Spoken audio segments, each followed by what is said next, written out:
Thank you for requesting our video on the 3 tips on how to improve your flexibility and mobility training.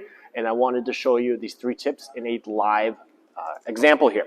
So we're going to get into what's called a 90-90 position right here. So 90 degrees of hip flexion, 90 degrees of knee flexion. All right. And so, like I said in the previous video, tip number 1 is that we need to hold the stretch for at least 75 seconds, maybe even longer. So this is working on hip external rotation. So to do this exercise, get in this position.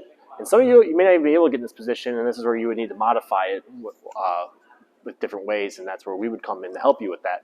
But if you are able to get in this position without it hurting, pulling, causing any pain in any joints, then come here, keep the chest tall, and you're going to lean forward. So I'm closing this angle from my chest to my thigh here until you feel a really good stretch in this hip that you're going towards.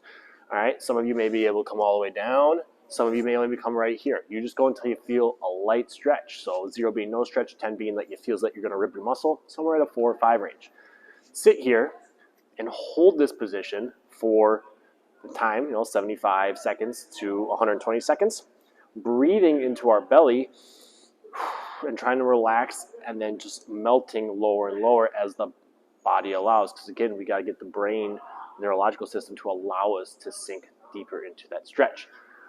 For example, we do not want to feel a pinch in the front. We only want a stretch in the back. Feel a pinch in the front, then we have to modify as well. You need to change positions with it, all right, because we don't want to jam our joints together. After that allotted time, all right, now we're going to go into the principle number 2, which is using a contract and relax technique to help increase the range that we're stretching in.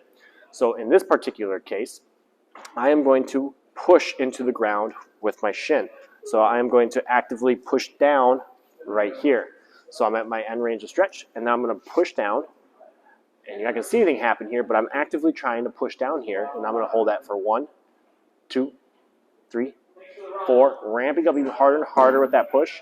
5, harder, 6, all the way to 10 seconds, where I'm pushing probably as hard as I can at 10 seconds without hurting, and then I'm going to relax. This is going to now allow me to sink deeper. All right, now you go to the new point of that same intensity of stretch. Okay, hold, push down, 10, 9, 8, 7, 6, 5, ramping up, 4, 3, 2, 1, and relax. Good. All right, and then you do 2 or 3 rounds of that, and then each time sink a little deeper. So now we've gone over 2 things. We're holding our stretch for 75 to 120 seconds. We added a contract and relax component to it. And then number 3, we kind of split in 2 parts, was you need to do this frequently throughout the week, all right? And the other part is doing active mobility. So now how could I add active mobility here? One example would be doing hip flips. Now I'm actively using my muscles to train in that new range of motion that I just increased or tricked my neurological system to allow me to have. If I don't do something actively after this, I'm going to probably just reset to where I was before, and you're just going to feel just as tight. All right, so that's one example here of the hip working on external rotation. I'm going to show you a hamstring example of this as well. Okay, here's another example of stretching the hamstrings out of the hip joint. So find a door frame, or you could even use a strap and pull your leg up. But I'm going to use a door frame. And you're going to lay, so one leg can go past. If you hit a strap, you'll be pulling this way.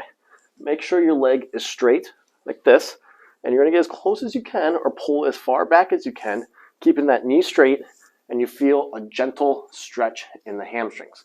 Again, 3 principles: 75 seconds to 120 seconds of just deep breathing, relaxing, allowing this to stretch. Okay, 4 out of 10, 5 out of 10 on the scale. Now, I'm going to speed it up here a little bit, but after this 75 seconds or 120 seconds, contract, relax. That was principle 2. You're going to push down into it here, all right, ramping up for 10 seconds. So I'm slightly pushing. As I get closer to 10 seconds, I'm pushing harder and harder until I'm pushing as hard as I can. That feels safe, doesn't cause any damage at 10 seconds, and then I'm going to relax. I am then should have ability to pull more this way, or in my case with the wall, scoot a little closer, and now my new 4 out of 10 stretch is in a greater range of motion. Repeat the cycle of contract, relax, ramping up 10 seconds for 2 or 3 times, each time getting a little closer. And then, again, at the end of it, principle 3s is doing this frequently throughout the week, and we got to do some kind of active range of motion. So one example is I could just do some single leg raises here to work on it. It's some active, doing 10 or 12 reps like that. I could work some RDLs with some weights, single leg RDLs, some double leg RDLs, just something that's going to actively take my leg now into deeper hip flexion to own that new range of motion that I just created.